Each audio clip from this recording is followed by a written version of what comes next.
Buenos días, chicos. ¿Me confirman si me escuchan? Buenos días, profe. Sí, se le escucha. Ok, muchas gracias. Gracias. A ver, sigue llegando.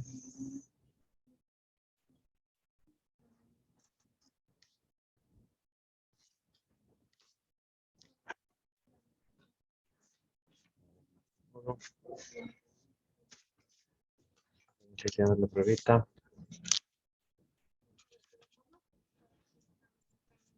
A ver, si está bien el micrófono.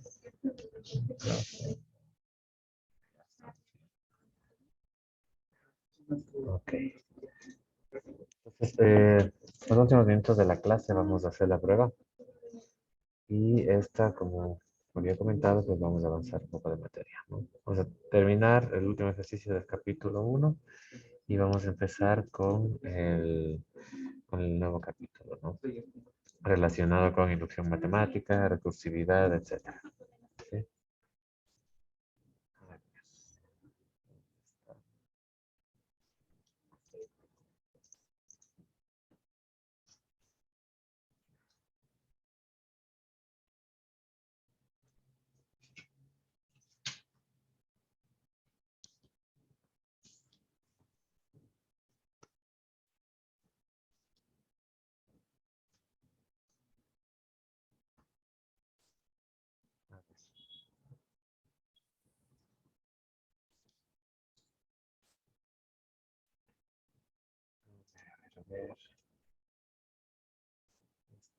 por aquí. Entonces, recuerde que la clase pasada estuvimos hablando de los grafos, ¿no?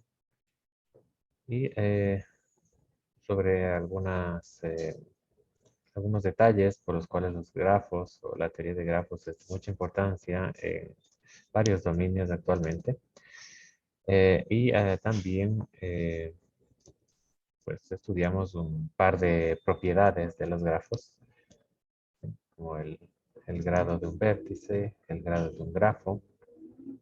Ya les comparto.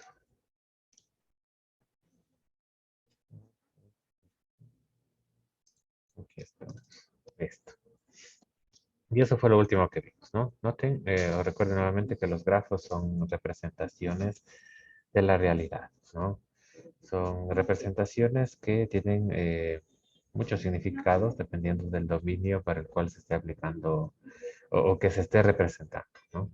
Entonces, hablamos de redes sociales, hablamos de redes de transporte, no, hablamos de significados, ¿no? De conceptos, ¿no? Que están conectados de alguna manera y esa conexión pues se representa utilizando vértices y aristas. ¿Ok? Hablamos también de estas estructuras de árbol, ¿no? Estas estructuras de árbol que sirven para representar, como dije, eh, relaciones entre conceptos, ¿no? Muchos algoritmos de Machine Learning utilizan esta representación de árbol para representar conocimiento, ¿no? Y en base a ese conocimiento, pues, predecir, estimar, ¿sí? Hacer inferencias, ¿no? Ustedes deben haber escuchado que los algoritmos de Machine Learning sirven en muchas instancias para predecir a lo mejor lo que va a pasar con el clima o con una votación, ¿no? Con un evento electoral. Todo en base a información, digamos, histórica que se ha procesado de esta manera, que se ha representado de esta manera. ¿Ok? ¿Qué más? Hablamos de redes sociales, ¿sí? Y los significados que podría tener, por ejemplo, que un nodo tenga muchas aristas conectadas a él o incidentes a ese nodo, ¿de acuerdo? Sí, popularidad, por ejemplo. ¿Sí? Ahora ya no se mide tanto la popularidad, diría yo, de esa manera tan sencilla, ¿no? Como el número de amigos, ¿sí? Pero en otras redes, por ejemplo, como YouTube o Twitter, ¿sí? Las interacciones eh, en el tiempo, ¿no es cierto?, que van teniendo los usuarios, que se pueden ir representando también de esta manera, eh, pues son aquellas que definen, por ejemplo, la popularidad o el interés que genera cierto usuario en la red, ¿no? Entonces, los grafos nuevamente son herramientas importantes porque nos ayudan a nosotros a entender mejor estos fenómenos, eh, porque es más fácil, ¿sí? Que mirar tablas o que mirar solo números, ¿no? Entonces, las representaciones nos ayudan a darle más fácilmente un significado a los fenómenos que se están representando. ¿Sí? Hablamos de lo que es el grado de un vértice, ¿no es cierto? El número de aristas incidentes, el grado total de un grafo, que es la suma de los grados de todos los vértices de ese grafo. Y bueno, llegamos hasta acá. A ver, déjame comentar algo aquí porque no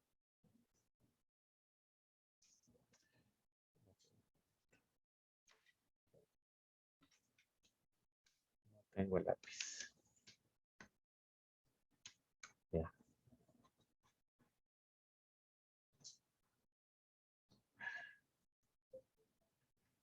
ver si funciona el lapicito.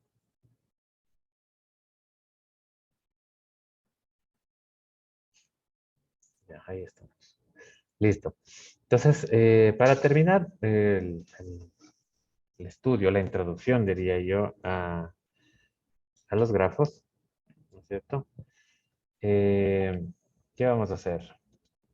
Vamos a hacer este ejercicio. Un ejercicio interesante eh, que plantea lo siguiente, ¿no? ¿Cuál es el mínimo número de colores que se necesitan para que en el siguiente mapa dos países limítrofes para que, ¿no es cierto? En el siguiente mapa, dos países limítrofes no estén pintados del mismo color, ¿no?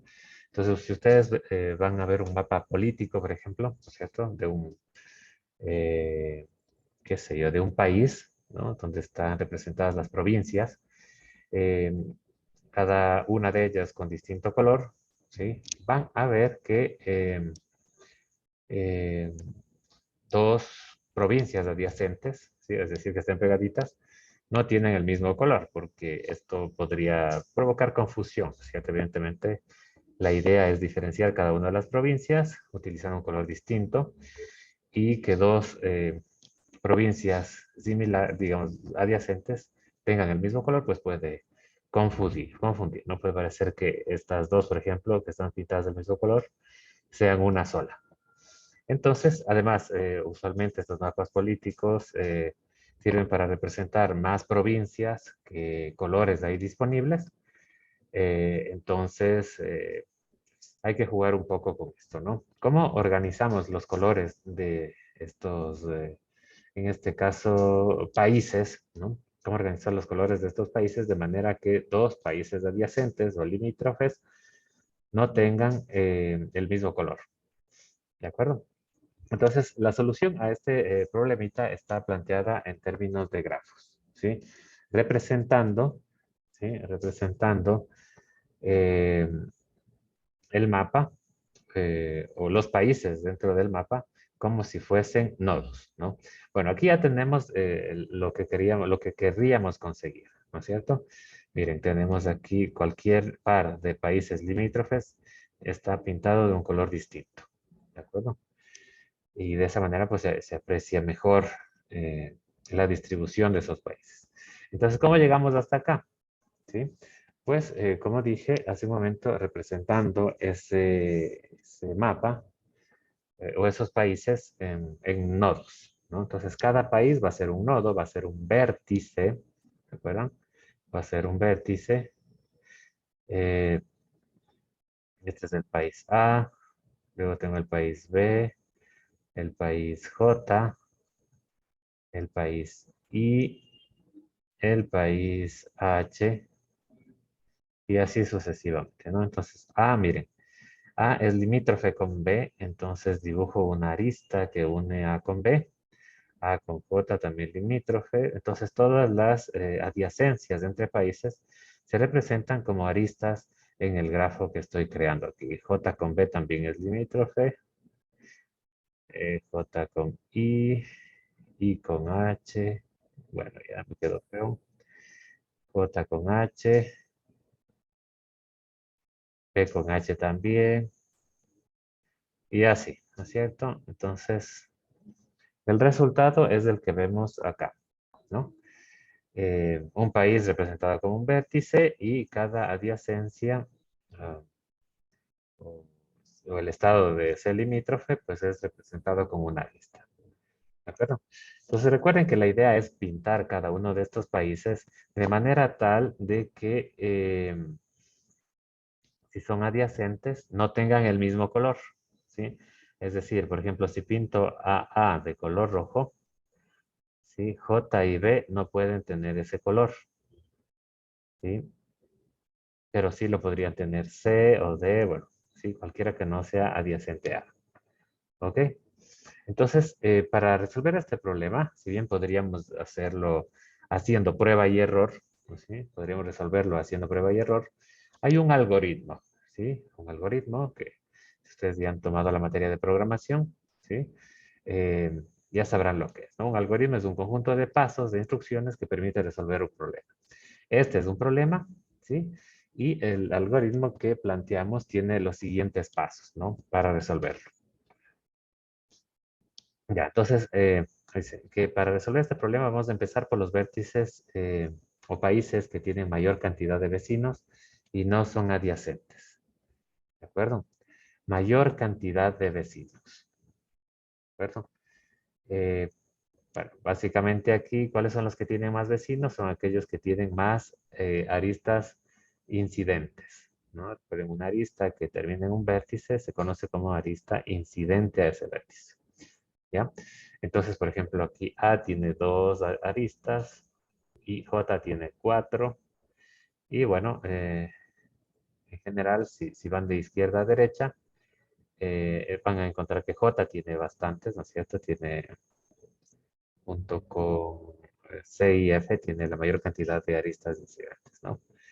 Eh, ya, ¿por qué no cojo H? ¿Ya? Porque el algoritmo me dice que escoja los países con mayor cantidad de vecinos no adyacentes. ¿De acuerdo? Y claro, cuando comente lo que viene a continuación, va a tener sentido, ¿no? ¿Por qué? Porque a esos países les voy a pintar del mismo color. Por ejemplo, J tiene 4, ¿no es cierto? Tiene 4 países vecinos, 1, 2, 3, 4. Y al seleccionarle, ¿sí? Ya no puedo seleccionarle a H porque H es vecino, ¿sí? Entonces, como ven, tampoco es tan estricto en cuanto a escoger solo los que tienen la mayor cantidad de países vecinos, ¿no? Sino los que tienen muchos, ¿ok? Siempre y cuando no sean adyacentes, ¿sí? Los selecciono. Entonces, si ya selecciono J, ya no puedo seleccionar A, ni I, ni H, ni B. Entonces, sigo por acá. Luego encuentro que C tiene 5 países vecinos, entonces le selecciono, pero ya no puedo seleccionar ni G, ni E, ni D, ¿sí? Y finalmente tengo F. ¿De acuerdo? Que tampoco es adyacente a ninguno de estos países. ¿Ok?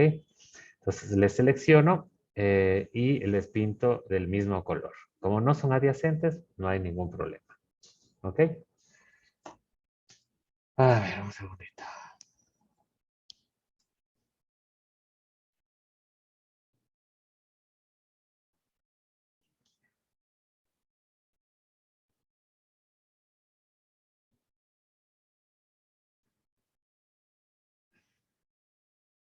Ya. Listo. Entonces, al hacer esta selección, ¿no es cierto? Eliminamos estos vértices y en el siguiente paso del algoritmo eh, representamos solamente los que no han sido ya pintados. ¿Sí? Entonces acá arriba ya pinté J, C y F y en el siguiente paso ya no los pinto. ¿De acuerdo? Eh, y hago sigo el mismo proceso para estos vértices restantes, ¿no? Busco aquellos que tienen eh, la mayor cantidad de vértices. Por ejemplo, encuentro H, que es el que tiene la mayor cantidad de aristas de entre todos los otros vértices, ¿sí? Y lo selecciono, ¿de acuerdo? Entonces, como ya seleccioné H, ya no puedo coger ningún adyacente, ¿sí? Entonces selecciono los que me quedan. ¿Sí? A y E. ¿Sí? ¿De acuerdo? Y a esos les pinto del mismo color. En este caso les he pintado de color gris. ¿De acuerdo? Les pinto de color gris. Y al resto de vértices, perdón, como ya no son adyacentes entre sí, pues les dejo también pintando con otro color. A, I, A, B y A, D. Perdón, A, I, A, G, A, B y A, D. ¿De acuerdo? Entonces miren cómo ese algoritmo, ¿sí? Que seguramente será muy útil cuando tengamos muchas subdivisiones, ¿sí? Si tenemos unas poquitas como las que estamos viendo aquí, quizás podríamos hacerlo a mano, ¿no? Pero luego, si tenemos ya muchas, seguramente necesitaremos un método automático que se implemente a través de este algoritmo. ¿De acuerdo? ¿Sí? Entonces, ese es el algoritmo, ¿no? Seleccionar vértices no adyacentes, de preferencia aquellos que tengan muchas adyacencias, ¿sí? Y pintarles del mismo color. Luego eliminarles y en los vértices restantes seguir aplicando este algoritmo, ¿no? Seleccionar los vértices no adyacentes que tengan la mayor cantidad de adyacencias, ¿sí?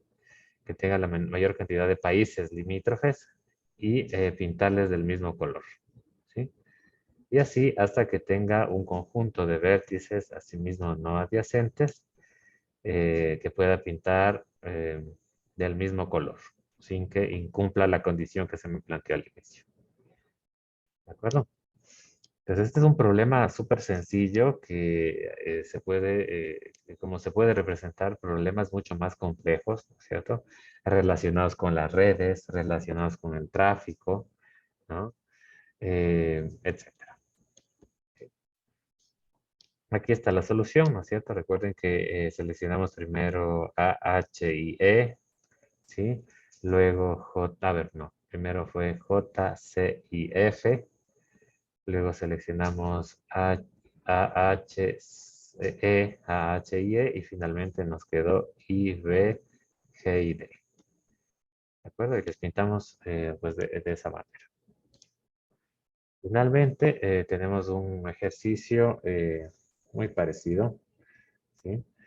Que nos pregunta lo mismo, ¿no? ¿Cuál es el mínimo número de colores que se necesitan para que en el siguiente mapa dos países limítrofes no estén pintados del mismo color? ¿Sí? Entonces, si quieren, empecemos a resolverlo, ¿no? Ruanda, ¿sí? Cada país se representa como un punto. A ver, aquí voy a poner Uganda, Ruanda, Burundi, y ¿qué tenemos acá? Tanzania y República Democrática del Congo, ¿ya? Entonces, Uganda con Ruanda, Ruanda con Burundi y Burundi con Tanzania. Burundi con Tanzania, Tanzania con Ruanda. ¿Qué más? Se borró. Tanzania con Uganda. Tanzania con Uganda. Uganda con el Congo. Congo con Ruanda. El Congo con Burundi. ¿Qué más? Por abajo, miren, está Tanzania con el Congo. Tanzania con el Congo. ¿Sí? Tanzania con... No sé si me falta alguno más. Tanzania, Congo, Burundi. Creo que no, ¿no? Ok. Entonces, lo que decía, ¿no? Seleccionamos los vértices no adyacentes que tengan la mayor cantidad de países limítrofes. ¿De acuerdo? Como Tanzania, Uganda, Tanzania, creo que no. Ya. Entonces, por ahí podemos empezar en este, miren, por ejemplo, en Tanzania, ¿no? Tanzania tiene 1, 2, 3, 4. ¿Alguno que tenga más de 4? Creo que no, ¿cierto? Ya, entonces este le podemos decir que va a ser el color, un color representado con este símbolo, ¿no? Con este circulito, ¿no? Y no puedo seleccionar ningún otro vértice que esté pegado a este, ¿no? Es decir, ni este, ni este, ni este. ¿De acuerdo? Ni tampoco este, ¿no? Entonces, ¿hay algún país con el que Tanzania no sea adyacente? No, ¿no es cierto? Entonces nos tocaría dejarle así, ¿de acuerdo? ¿No? Si se dan cuenta, bueno, Tanzania solo tiene celeste, ¿no? No comparte color con ningún otro país. Esta es la resolución ya del problema, ¿no? Luego buscamos entre los vértices restantes otro que tenga bastantes adyacencias, ¿no? Y, por ejemplo, el Congo. El Congo lo vamos a señalizar con este triangulito, ¿sí? El Congo, ¿hay algún país con el que no sea adyacente? Tampoco, ¿no? El Congo es adyacente con todos y por lo tanto, pues no comparte color con ningún otro vértice, ¿sí? Luego, ¿cuáles nos quedan? Nos quedan estos tres vértices, ¿sí? Escojamos, por ejemplo, Uganda, ¿ya? Bueno, escojamos Ruanda, ¿no? Que tiene 4. 1, 2, 3, 4. Y le vamos a poner un cuadradito, ¿sí? Ruanda es igual adyacente con Uganda y Burundi, que son los restantes, por lo tanto, tampoco puede compartir color con ninguno de ellos, ¿no? Entonces se queda como está. Y finalmente me queda Uganda y Burundi, ¿no? Uganda y Burundi no son adyacentes entre sí, entonces eh, podría pintarles del mismo color, ¿no? Ya no sé qué figura ponerle. Una estrella, ¿sí? Bueno, un triángulo hacia abajo. Entonces serían los únicos que comparten color porque no son adyacentes entre sí. ¿Ok? Listo. ¿Preguntas hasta ahí sobre este capítulo?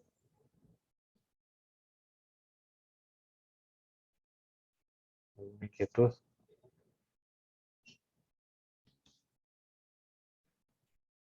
Déjese ver cómo es un tiempo. Ok. Unos 45 minutos más. Y con esto vamos a dar por terminado este capítulo. ¿Ok? No, mantener. Ya, me da un segundito. Y empezamos el siguiente. De una vez les voy a compartir. No olvidarme luego.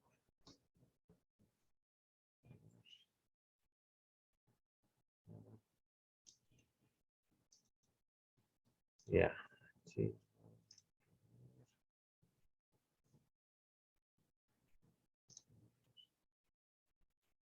Capítulo 1.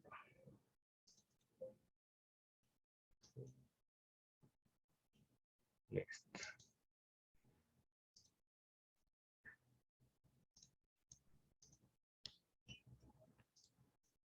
Sí,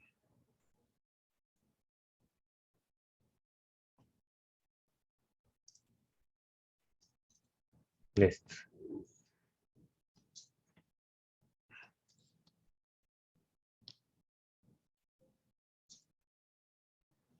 Se conecta.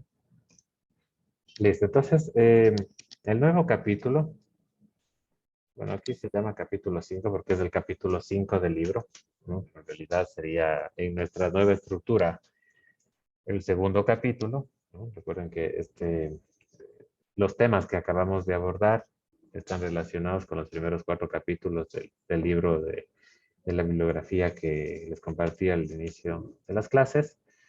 Y en cambio, pues está relacionado al capítulo 5. ¿Ok? Entonces, el capítulo 5 tiene como título sucesión, inducción, matemática y recurrencia. Ya son 3 temas súper interesantes. Algunos de estos, por lo menos un par, yo creo que ya han escuchado hablar, incluso de recurrencia, si es que ya tomaron programación. ¿Sí? No sé si ya tomaron programación, pero en el capítulo de funciones se habla a veces de la recurrencia. ¿Ok? Entonces, déjenme habilitar el puntero este.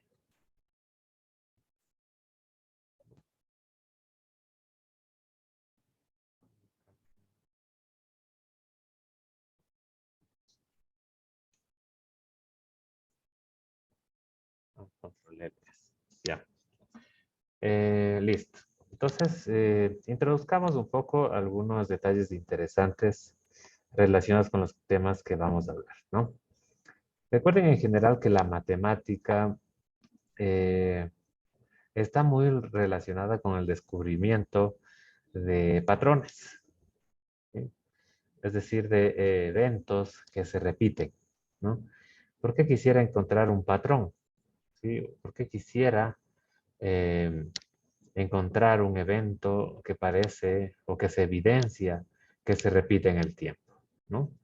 Para, de alguna manera, predecirlo, ¿no es cierto? ¿Sí? Si ya se ve que es un patrón regular, ¿no es cierto? Que sería el fenómeno del niño o el clima en general, ¿no es cierto? O los accidentes de tránsito que se producen a final de año, ¿no?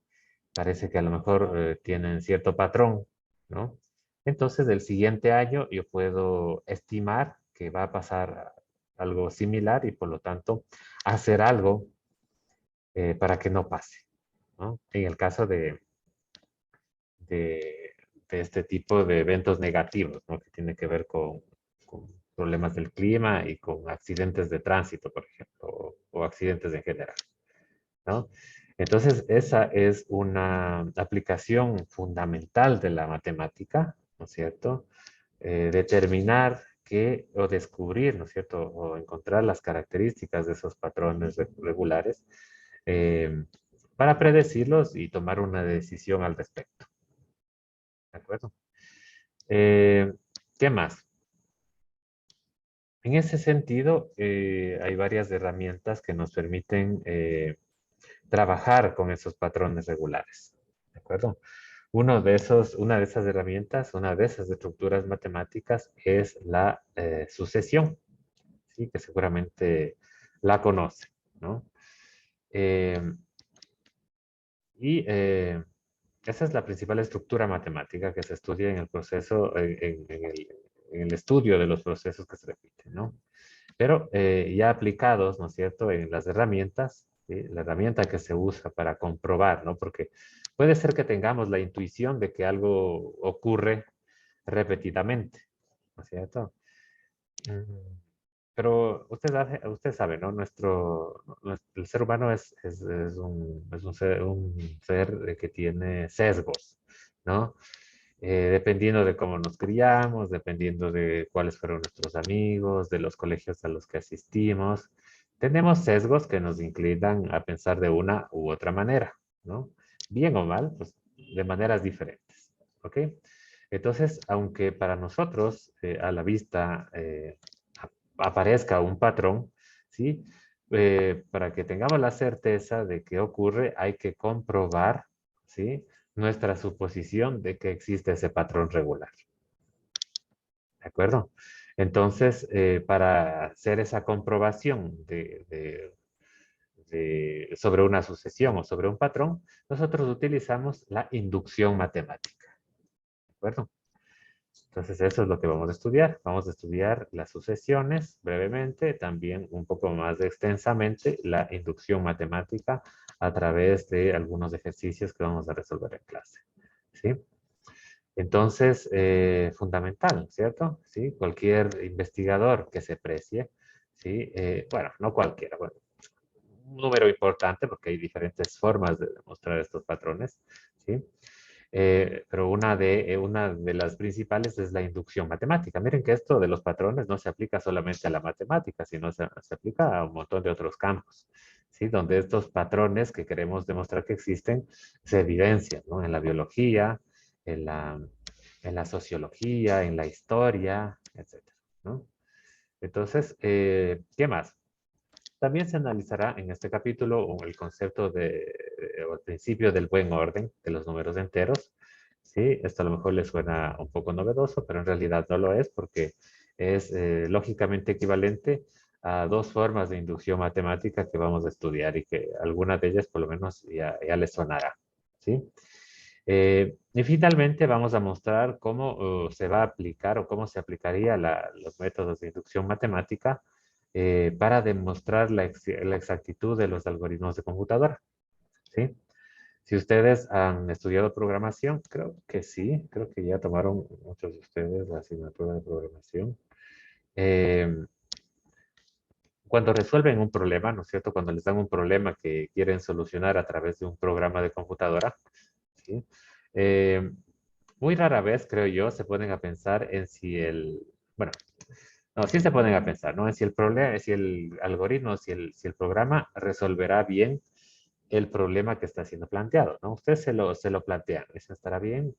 Y para demostrar si está bien, ustedes hacen un conjunto de pruebas, ¿no es cierto? Prueban con un dato de entrada, con otro dato de entrada, con unos tres, digamos que máximo unos cuatro datos de entrada, ¿no es cierto? Y dicen, sí, está bien. Pero resulta que luego el profesor prueba con otro dato de entrada, sí, medio especial que por ahí no consideraron y no funciona el algoritmo, ¿ya?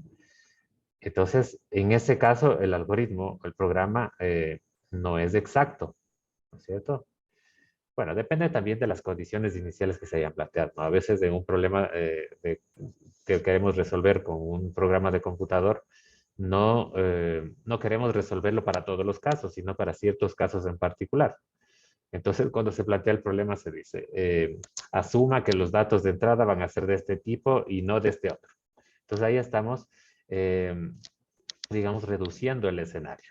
¿De acuerdo?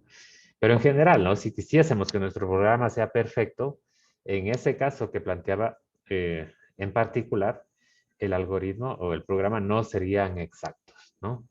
Entonces, bueno, vamos a discutir, obviamente, más adelante, al final de este capítulo, eh, estrategias que nos permitan demostrar que un algoritmo es exacto, ¿sí? Sin necesidad de meterle a ese algoritmo un infinito número de datos de entrada, ¿sí? Porque claro, pues se puede pensar también eso, ¿no? Ya, o sea, cuatro no son suficientes, cuatro datos de entrada, pero entonces me tocaría probar con todos los posibles números que pueden ser datos de entrada, ¿no? Y eso tampoco es factible, ¿no? ¿Sí? Entonces vamos a ver que la inducción matemática nos permite demostrar esa exactitud de los algoritmos de computadora, ¿sí? De una manera eficiente. ¿Ok? Listo. Entonces, ahora sí cambiamos el puntero.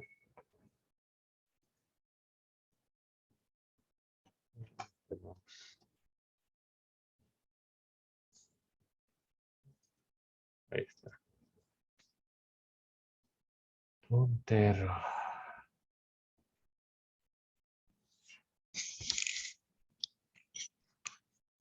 Listo. Ahí está. Entonces ya. Empecemos con los conceptos, ¿no? ¿Qué es una sucesión? Recuerden que una sucesión era una estructura matemática que nos permite representar un patrón, ¿no? Entonces ahí está la utilidad, ¿no? Si alguna vez pensaban en qué utilidad tenía esta estructura, ¿no? Entonces, una sucesión es una función cuyo dominio es, ¿no es cierto? Ya sean todos los enteros, ¿sí? Todos los enteros entre dos enteros dados, ¿sí? Todos los enteros entre dos enteros dados, o todos los enteros mayores o iguales, todos los enteros mayores o iguales a un entero dado, ¿sí? Entonces, si ustedes tienen en la recta numérica, ¿no es cierto? Tienen los enteros. Dice que una sucesión se define entre dos enteros dados, ¿no es cierto? El entero X y el entero Y, ¿sí? O se refiere a todos los enteros mayores a uno dado, ¿no? Por ejemplo, todos los enteros mayores a Y o todos los enteros mayores a Z, ¿sí? Desde Z en adelante, ¿no? Enteros, ¿ok? Entonces, en una sucesión nosotros tenemos elementos, ¿no es cierto? O que en realidad se llaman términos, ¿no? ¿Sí? Una sucesión puede verse como un conjunto de términos representados de esta manera, ¿sí? A subíndice m, a subíndice m más 1 y así sucesivamente hasta A subíndice n, ¿no? Entonces, todos estos términos, ¿sí? Representados por A, tienen un subíndice, ¿sí? Recuerden, estos son términos, ¿sí? Todos ellos tienen un subíndice, o índice también, ¿no es cierto?, que representa la posición de ese término en la sucesión, ¿sí? Entonces, en este caso, el subíndice M hace referencia al término inicial de la sucesión y el subíndice N hace referencia o me permite identificar al término final de la sucesión. ¿De acuerdo? Entonces, de alguna manera, estos términos están ordenados, ¿sí? Esta es una sucesión finita que empieza en A sub M y termina en A sub N, ¿sí? Pero podríamos tener sucesiones infinitas, como dijimos, las sucesiones pueden empezar en un entero dado y seguir infinitamente pues encontrando otros términos, ¿de acuerdo? Entonces, aquí tenemos una representación de una sucesión infinita, A sub N, A sub M más 1, y así sucesivamente. ¿De acuerdo? Entonces, como ven, parte que aparece, ¿sí?, en estas sucesiones son estos tres puntitos, ¿cierto? Estos tres puntitos que se traducen como y así sucesivamente, ¿no? Entonces, en matemática, este y así sucesivamente es un problema, ¿no? Porque al final de cuentas no sabemos en realidad qué mismo hay acá, ¿cierto? Si luego seguimos desarrollando los términos, vamos a encontrar quizás, ¿cierto? Pero esta representación, digamos que no es la conveniente, ¿de acuerdo? Porque no está, porque de esta manera la sucesión no está completamente especificada, ¿de acuerdo? Entonces, ahí aparece otro concepto que es el de fórmula explícita, ¿no? Que es lo que tenemos aquí, ¿no? ¿Qué nos dice? El término késimo, ¿sí? Es decir, el término que está en la késima posición de la sucesión es igual a esa posición. Imagínense que fuese la A sub 1000, ¿no es cierto? O A sub 100, ¿sí? La centésima posición, o el término en la centésima posición es igual a 100 dividido para 100 más 1, ¿cierto?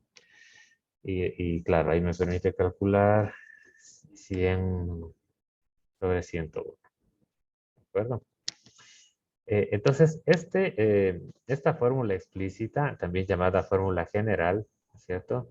Es una fórmula, ¿sí? Es una regla, en este caso, que muestra o que permite calcular el término késimo inmediatamente, ¿no es cierto? Porque depende de la posición del término késimo, ¿de acuerdo? Entonces, si yo quisiese calcular el término A sub 1.000.000, pues lo podría hacer en el mismo tiempo que me tomó calcular el A sub 100, ¿de acuerdo? Entonces, esta fórmula explícita para generar los términos de una sucesión es súper conveniente con relación a esta representación con puntos suspensivos que en realidad no me dice mayor cosa, ¿de acuerdo? Entonces, una sucesión a través de una fórmula explícita permite definirla o especificarla completamente, ¿de acuerdo? A diferencia de los puntos suspensivos. Aquí la sucesión no está completamente especificada, ¿de acuerdo? No completamente especificada por los puntos suspensivos. ¿Ya? En cambio, la fórmula explícita me permite, ¿no es cierto?, calcular cualquier elemento. Si tuviese una computadora, pues lo podría hacer rapidísimo, ¿no? Por ejemplo, los primeros 1000 términos de la sucesión que está definida por esta fórmula explícita, ¿ya? Entonces, dada esa conveniencia de la fórmula explícita, algunos de los ejercicios que vamos a hacer más adelante se van a concentrar en justamente tratar de encontrar esa fórmula explícita dada una representación de esta manera de una sucesión. ¿De acuerdo? Porque claro, a la computadora, porque esto al final de cuentas van a terminar metiéndole a una computadora o a un programa, ¿sí? Entonces es bastante complicado decirle a la computadora, sabes que esta es la sucesión, ¿no? ¿Y qué hay aquí? Les va a preguntar, ¿no es cierto? Entonces, en cambio, pasarle una operación de este tipo a la computadora, a un programa de computadora, es lo más sencillo del mundo, ¿no? Y seguramente ustedes ya lo hicieron si ya tomaron la asignatura de programación. ¿Ok? Eh, ¿Qué más? ¿Qué más tenemos aquí? Esta es una sucesión, ¿sí? Esta es una fórmula explícita o fórmula general. ¿Sí? Listo. Otro concepto que seguramente ustedes ya han escuchado es el de sumatorio, ¿no? Entonces, bueno, leamos el concepto formal planteado en esta diapositiva, que nos dice que si m y n son números enteros, ¿sí? Eh, y m es menor o igual que n, ¿cierto? Entonces tenemos, estos son los enteros, aquí tenemos m y aquí tenemos n, más o menos así, ¿no? El símbolo este sigma, ¿cierto? Es de k igual a m hasta n de a sub k, ¿sí? Se lee justamente así, ¿no? Como la suma desde k igual a m, desde k igual a m, punto inicial, ¿no es cierto? El término inicial, hasta n, ¿sí? De a subíndice k, ¿de acuerdo? Y no es otra cosa que que la suma, o sea, porque este es un sumatorio, ¿sí? Que la suma de todos los términos, ¿sí? A sub m, a sub m más 1, a sub m más 2, hasta a sub n. ¿De acuerdo? Que es lo que tenemos aquí. Y esta forma, ¿no es cierto?, de expresar el sumatorio, ¿sí? A sub m más 1, más, y así sucesivamente hasta más a sub n, es la forma desarrollada del sumatorio, ¿sí? Esta es la forma desarrollada del sumatorio, ¿sí? Nuevamente, la forma desarrollada del sumatorio, que incluye estos puntos suspensivos, especialmente si la cantidad de términos del sumatorio es muy grande, ¿sí? Es un problema, ¿sí? Especialmente cuando tenemos que simplificar esas operaciones de sumatorio, ¿de acuerdo? Entonces, bueno, vamos a ver igualmente que encontrar la fórmula explícita correspondiente a esta forma desarrollada va a ser una de nuestras tareas, ¿sí? Listo, y bueno, aquí está el resumen, ¿no? El sumatorio desde k igual a m hasta n de a sub k es igual a todo esto. Eh, ¿Qué es k? K es el índice de la suma, ¿sí? Ustedes seguramente han hecho también algo parecido en programación, cuando tienen que utilizar un contador, ¿no es cierto? Y bueno, ¿sí? Entonces k es el índice de la suma, k es el índice, y a sub m es el límite inferior, y a sub n es el límite superior de la suma. ¿Sí? Eso también espero que lo hayan visto antes, ¿sí? Ahora lo estamos recordando.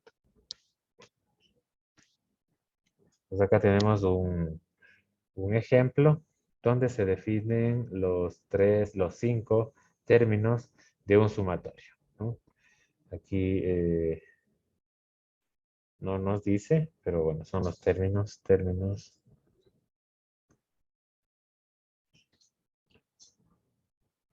de un sumatorio. Vamos a llamarle así. Entonces, lo que nos vamos a plantear es simplemente un ejemplo en el que sumamos, por ejemplo, todos los elementos de todos los términos que estamos planteados aquí. Está saliendo un poco feo esto.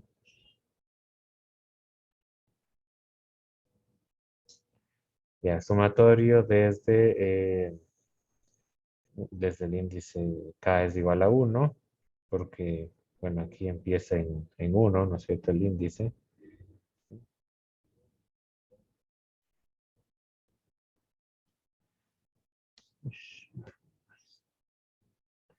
Sumatorio desde k es igual a 1 hasta 5, que es el último término, de a sub k, ¿cierto? A sub k. Y esto nos da igual a, pues, a sub 1 más a sub 2 y así sucesivamente, ¿no? Menos 2, menos 1, más 2, menos 1, más 0, más 1 y más 2. ¿No? Y esto me da 2, 3, menos 3 me da 0. ¿Ya? Igualmente podría sumar parte solamente de esos términos, por ejemplo, desde k igual a 5 hasta 5, entonces de a sub k, ¿no es cierto? Entonces estoy sumando solamente a sub 5, ¿sí? Y esto me da igual a 2. ¿De acuerdo? También puedo jugar un poco con el subíndice, ¿no es cierto? Y hacer que vaya variando, no de uno en uno, ¿no es cierto? Como viene aquí, ¿no? 1, 2, 3, 4, 5, ¿no? Sino de 2 en 2, por ejemplo, ¿sí? Sí, pues, si quisiésemos, podríamos tener aquí sumatorio desde k igual a 1 hasta 2, nada más, desde a sub 2k, 2 por k. Entonces, k va de 1 en 1 hasta 2, ¿no es cierto? Y aquí le estoy multiplicando acá por 2, entonces en realidad va a ir, el subíndice de A va a ir de 2 en 2, ¿cierto? Entonces esto va a ser, cuando acá valga 1, esto va a ser A sub 2, cuando acá valga 2, y ahí termina, esto va a ser A sub 4. ¿Sí? Y esto va a ser igual a 2, A sub 2 menos 1 más 1, menos 1 más 1. Y esto es igual a 0. ¿De acuerdo? ¿Sí? Entonces, bueno, ¿sí? Para acordarnos un poco del sumatorio, ¿sí? Que es una sucesión en este caso, y de los elementos de ese sumatorio. ¿Sí? Listo, ahora vamos a comentar sobre una tarea muy común que con el trabajo de, sí, con el trabajo de sumatorios, que es el cambio de variable, ¿no?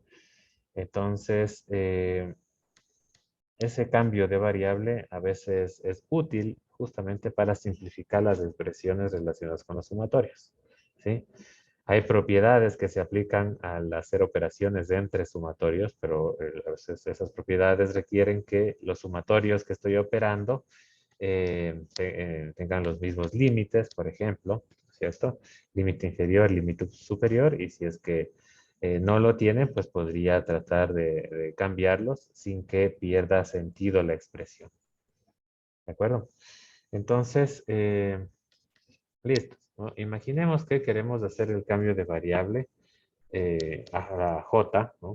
Mi variable de la que depende el sumatorio, en este caso la variable k, y queremos ahora que dependa de j, ¿sí? Y j en este caso va a valer k más 1, ¿sí? Si j vale k más 1, es decir, el nuevo sumatorio empezaría en j igual a 1, ¿no? Porque j sería, si k vale 0, ¿sí? Sería 0 más 1. ¿Sí? Entonces el sumatorio empezaría en 1. Entonces, ¿para qué me sirve este cambio de variable? Este cambio de variable me va a servir para que el sumatorio empiece en 1. Empiece en 1. ¿De acuerdo? Y listo, ¿no? Entonces, ¿cómo hacemos ese cambio? Bastante sencillo, ¿no? Bastante sencillo. Listo, lo primero que vamos a hacer es justamente lo que acabo de hacer aquí, ¿no? Determinar los nuevos valores de los límites inferior y superior del sumatorio con el cambio de variable, ¿sí? Entonces, ¿qué tenemos aquí? Límites inferior y superior. Nuevos, ¿de acuerdo?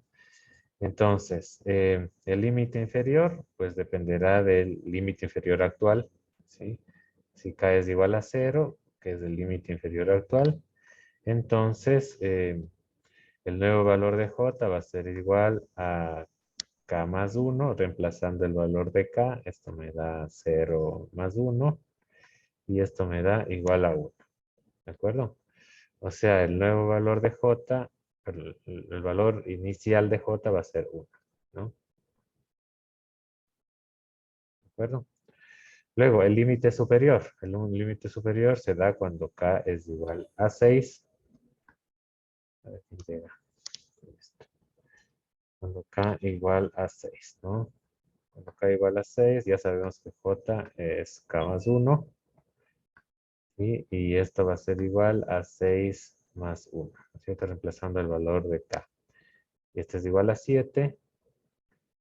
Por lo tanto, el límite superior nuevo del sumatorio va a ser 7. ¿De acuerdo? Y ya está, ¿no? Entonces ya encontramos los términos, los límites de inferior y superior. Y ahora lo que vamos a hacer es encontrar el nuevo término que tenemos aquí. ¿Sí? Porque va a cambiar también, dado que cambian los límites inferiores y inferior y superior. ¿De acuerdo? Entonces el nuevo término de la suma. ¿Cómo va a ser el nuevo término de la suma? Pues igualmente, el término original es 1 sobre 1 más k. Ese es el punto de partida. Y luego lo vamos a representar en función de j a partir del cambio de variable que estamos haciendo. 1 dividido para 1 más. ¿A qué es igual a k? Ya, tenemos que despejar k, ¿no? Entonces, k en función de j. K es igual a j menos 1. ¿Sí? K es igual a j menos 1. Entonces, k en función de j, j menos 1. ¿Sí? Y esto es igual a 1 sobre 1 menos 1, se va 1 sobre j. ¿De acuerdo? Entonces, ese será mi nuevo término. ¿Sí?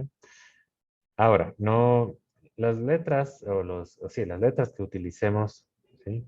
Como como subíndices, en este caso, o como índice, en realidad es indiferente. En realidad no es problema, ¿no?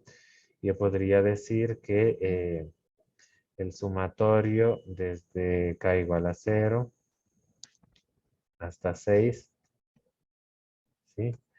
De 1 sobre 1 más k es igual al sumatorio desde j igual a 1, ¿no es cierto? Así nos quedó desde j igual a 1 hasta 7, desde j igual a 1 hasta 7, de 1 sobre j. O si quieren dejarlo en función de k, pues también podría serlo, ¿no? La variable que utilice no es ningún problema siempre y cuando pues reemplace esa variable tanto en los límites inferior y superior como en el término. Entonces podría dejarlo así, desde k igual a 1 hasta 7 desde 1 sobre k. ¿Ok? Ya está, ¿no? Entonces lo que hemos hecho es modificar este sumatorio, modificar la representación de ese sumatorio. ¿Verdad? Y el resultado es el mismo, ¿sí? Solo que he modificado la representación para que ahora el sumatorio empiece en 1. ¿De acuerdo? Noten también cómo dentro del sumatorio el término 1 sobre k es bastante más amigable que 1 sobre 1 más k. ¿Sí? Entonces, si quisiera luego simplificar alguna operación que se haga con este sumatorio, probablemente será más fácil hacerlo si tengo este término, ¿sí? Este que está aquí, eh, en comparación con si tengo este otro término de acá. ¿De acuerdo? Listo. Vamos aquí. Ya. 15 minutos más. Listo. Acá tenemos otro ejercicio. Sí, acá tenemos otro ejercicio donde se plantea algo muy parecido a lo de arriba, ¿sí? Solo que planteado de otra forma, ¿sí? Nos dice, haga que el siguiente sumatorio comience en 0, ¿no? Ahora mismo el sumatorio comienza en 1, ¿sí? Y ahora queremos que comience en 0, ¿de acuerdo? Entonces, para que comience en 0, el 1 con el que empezamos aquí, debería restarse 1. ¿Cierto? Entonces, debemos hacer un cambio de variable donde a la K, ¿sí?, que empieza en 1, le restamos 1 para que empiece en 0. ¿De acuerdo? Y ese va a ser mi nueva variable de índice. J igual K menos 1. ¿Sí? Y ya está, ¿no? Con eso hacemos, sí, digamos, partiendo de esto ya cumplimos el requisito que nos plantean aquí. ¿Ya? Y hacemos lo mismo que hicimos de arriba, ¿no? Límite inferior, límites inferior y superior. ¿Ya? El límite inferior empieza con K igual a 1, ¿no es cierto? Ya, bueno, ya sabemos cuál va a ser el nuevo valor de J, pero igual si lo calculamos, ¿no? J igual K menos 1, de acuerdo al cambio propuesto, y esto es igual a 1 menos 1, y esto es igual a 0. Entonces el nuevo valor de J es igual, ¿cierto?, a 0. Ya, el límite superior originalmente es n más 1, ¿no es cierto? K igual n más 1. ¿Sí? Entonces, J, ¿a qué va a ser igual? J es igual a K menos 1, bueno, repetimos. Y reemplazando K, esto es igual a n más 1 menos 1. N más 1, que es el valor de K, menos 1. ¿Sí? Y esto es igual 1 menos 1, 0 a n. Entonces, el nuevo valor de J es igual a en el límite superior. ¿Sí? Ya tenemos el límite inferior y superior. ¿Sí? Recuerden, este es nuevo límite inferior. Y este es el nuevo límite superior. ¿Sí? Ahora vamos a recalcular el término, ¿sí?, del sumatorio. El término del sumatorio pues parte, ¿no?, del término inicial que es K sobre n más K, ¿cierto? K sobre n más K. Y ahora representamos esto en función de J, ¿no? Ya que es igual K en función de J, pues tenemos que despejarlo de aquí. K es igual a J más 1. Y acá vamos a representar K en función de J, ¿no? J más 1 dividido para N más N más K, que es J más 1, ¿no es cierto? N más J más 1. Y ya está. No creo que podamos simplificar mayor cosa aquí, ¿cierto? Este es el nuevo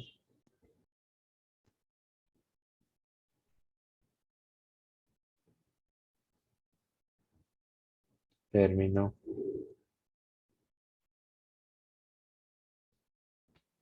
general. ¿Ya? Entonces, ¿qué nos daría, no? El sumatorio desde K es igual a 1 hasta n más 1 de K sobre n más K es igual al sumatorio, dejémosle todo en función de K, ¿no? El sumatorio desde K igual a 0 hasta n, ¿sí? K es igual a 0 hasta n, de K más 1, miren, este es el nuevo término general, K más 1 dividido para K más K más 1. Perdón, n, dividido para n más K más 1. ¿De acuerdo? Entonces así nos quedaría la nueva fórmula explícita, el nuevo sumatorio, haciendo ese cambio de variable propuesto. ¿Sí?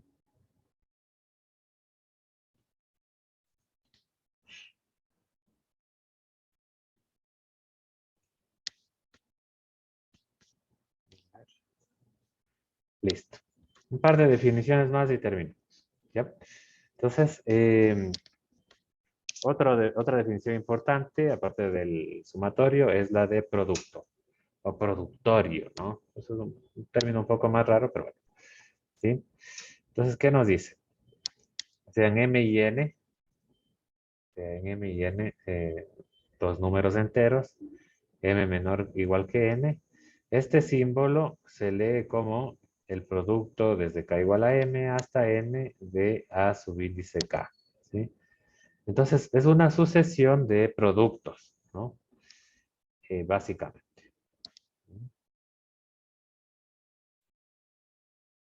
Sí, no es otra cosa que el producto de A sub M más A sub M más 1 más A sub M más 2 y así sucesivamente producto con A sub M. ¿Sí? Esta es la fórmula desarrollada. ¿Sí? Tiene mucha similitud con el sumatorio. No simplemente ahora la operación es del producto. ¿Sí? Ahí es básicamente lo mismo. ¿Qué más? Y aquí tenemos algunas propiedades, ¿no es cierto? Propiedades de sumatorios y productos, ¿no? Entonces, son interesantes porque ¿sí? Cuando ustedes están trabajando, ¿no es cierto? Con expresiones como esta, ¿sí? Son generalmente un poco más intimidantes que las variables sencillas que normalmente utilizamos en el álgebra, ¿no? Cuando ya aparecen sumatorios, ya a lo mejor la cosa se complica un poco. Entonces, existen un par de, o tres de propiedades que podrían ayudarnos a simplificar un poco más esas expresiones, ¿no? Partiendo de los siguientes supuestos, ¿no? Imaginemos que tenemos los términos o las sucesiones definidas por los términos siguientes, ¿no? A sub m más 1, A sub m más 2 y así sucesivamente, ¿no? Esa es una sucesión. Y otra sucesión muy similar con B sub m, B sub m más 1 y B sub m más 2. ¿Sí? Entonces nos dice, si estas sucesiones son sucesiones de números reales, ¿sí? Y además tenemos una constante C, ¿no? Un número o también cualquiera real.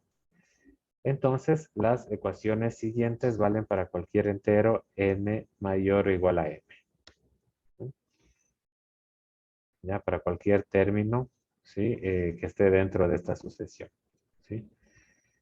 ¿Y qué nos dice? Pues básicamente que si tengo el sumatorio, a ver, la suma, ¿sí? De dos sumatorios, miren, que empiezan en el mismo término inferior y terminan en el mismo término superior, ¿sí? Entonces, esa suma de sumatorios se puede expresar como el sumatorio, ¿sí? De los términos de esos sumatorios. ¿Sí? O sea, sumo los términos y puedo meter esos términos en el mismo sumatorio. Y los límites inferior y superior de ese sumatorio pues serían los mismos que comparten estos dos sumatorios de acá. ¿De acuerdo? Entonces, noten nuevamente en este caso la importancia de que para aplicar esta propiedad, ¿dónde está el lápiz?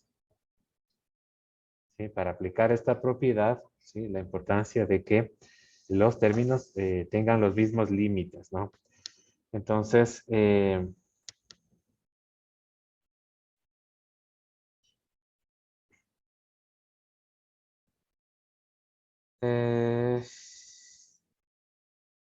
¿qué más? Sí, y claro, imagínense que tuviesen estas dos expresiones que están ahí buscando ustedes simplificar, ¿sí? Pero no coinciden los términos, ¿no? Entonces, tendrían que hacer un cambio de variable para verificar si al modificar el límite inferior, pues el límite superior también coincide, ¿sí? Eso, ¿no? Entonces, es como que la suma de dos o más sumatorios, ¿no es cierto?, se puede integrar en uno solo, ¿sí? Los límites superior e inferior, pues coinciden, ¿ya? Algo parecido con el producto de un real, ¿no es cierto?, con un sumatorio, ¿sí? Ese producto puede incorporarse en el término del sumatorio sin ningún problema, ¿no? Aquí no hay mayores restricciones, más allá de que C sea un número real. Y en el caso de los productos también, ¿no es cierto? Si tengo el producto de dos productorios, ¿no es cierto? Que tienen los mismos límites, estos términos se pueden incorporar en un solo productorio, ¿no? Con los mismos límites previamente analizados. ¿De acuerdo? Muy sencillo también, ¿no? Estas tres propiedades. Hay más, pero digamos que no vamos a necesitar más que las que estamos comentando aquí. ¿Sí? ¿Qué más? ¿Alguna pregunta hasta ahí? Creo que nos vamos a quedar ahí. Déjenme pensar 15. Sí, nos vamos a quedar ahí por... Ya tenemos que organizarnos para la prueba, ¿ok? Vamos a grabar esto. Antes de olvidarme. Mantener. Ya está. Ok, chicos, entonces, por favor, vamos a eh, ir activando las cámaras. Aquí veo algunos chicos que no tienen foto todavía y que me voy a concentrar principalmente en monitorearles a ellos, ¿no? Y ya, bueno, un par nada más. Listo, entonces vamos habilitando las cámaras, por favor. A ver, desconecto esto de aquí.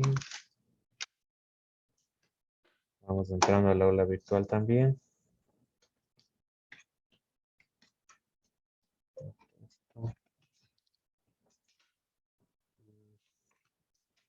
En la medida de lo posible, que se les pueda ver bien el rostro. ¿Sí? Ese es el chiste de la cámara.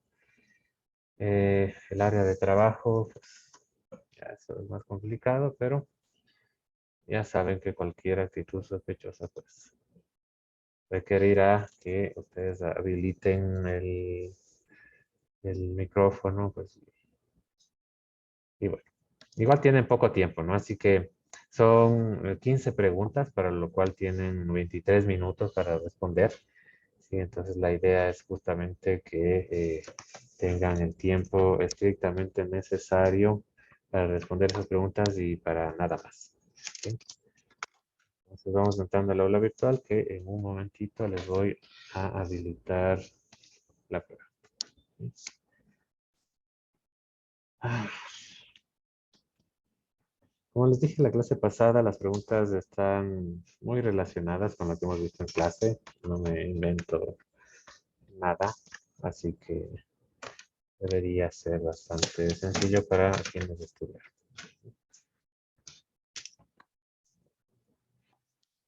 Vamos a la vista de la galería. Vamos viendo. Bueno, ya les conozco. Un segundo.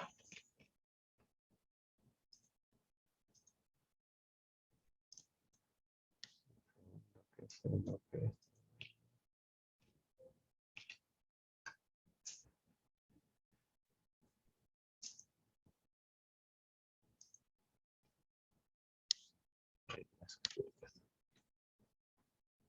Ya, aula virtual, aula virtual.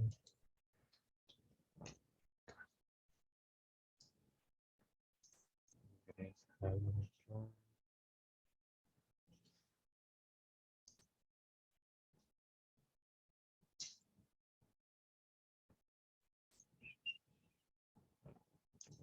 Perfecto.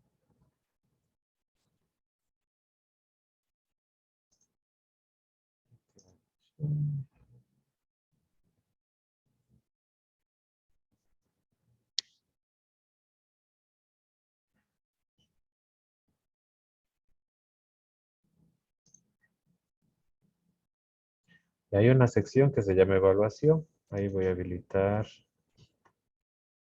la prueba 1 este instante. Entonces, ya está habilitada. Actualicen la página si desean. Y les debe pedir una contraseña que ya les voy a dar. Instrucciones. ¿Les pidió la contraseña? ¿Me confirman, por favor? Sí. Ya. Sí. Ok. Entonces,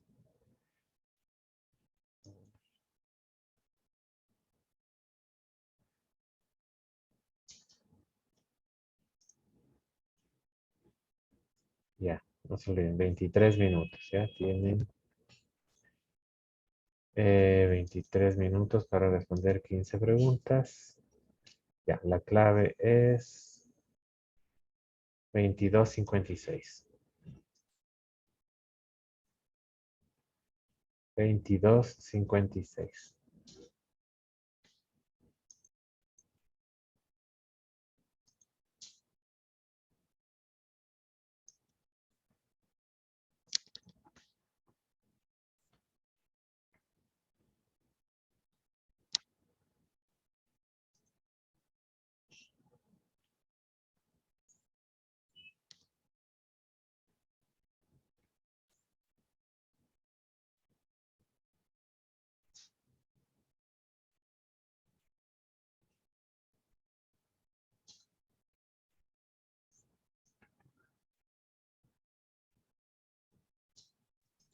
Inge, disculpe, ¿podría repetir la clave? Claro, es 22:56. 22:56. Gracias. Ok.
Ok, ya vamos terminando. Un segundito. Que termine todo, ¿ya?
Pablo Chupante, ¿estás por ahí?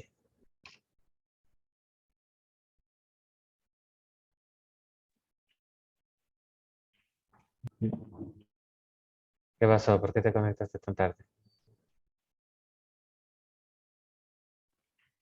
¿Por qué te... Un poquito de la universidad.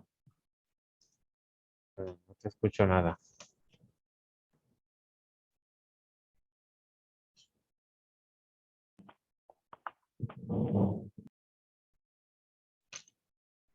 Ok, no me cuentes nada.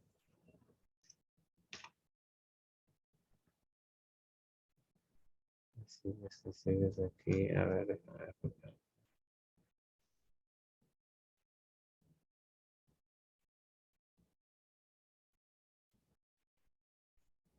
Un segundo.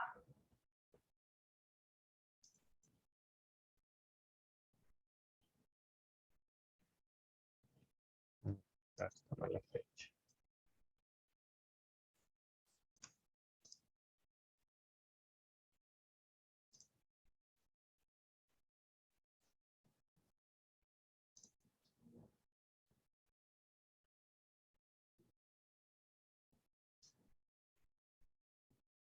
Ujú.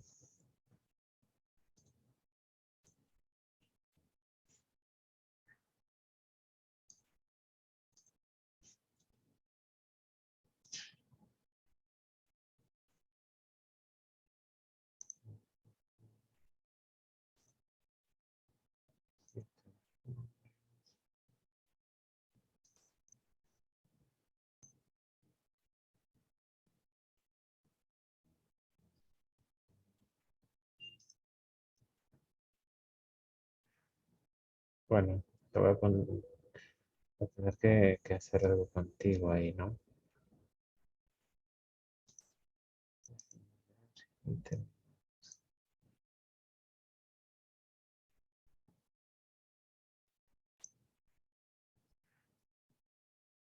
Ya está. Ok, listo.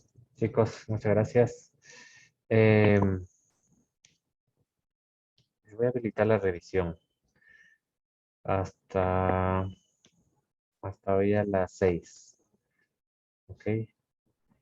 Si tuviesen cualquier duda, observación, me envían un correo y con los detalles, evidentemente, ¿no? Me dicen aquí, esto está raro, esto está mal, o no sé. Cualquier cosa, ¿ya? Me pasan los detalles y yo con esos detalles reviso su pregunta o su observación y corrijo. Y si no, pues les explico por qué no. Y si no están convencidos, pues también nos podemos reunir luego. Pero explíquenme bien, por favor, si tienen algún comentario al respecto de alguna pregunta de la prueba. Ok, déjenme de una vez les repito esto. Revisiones.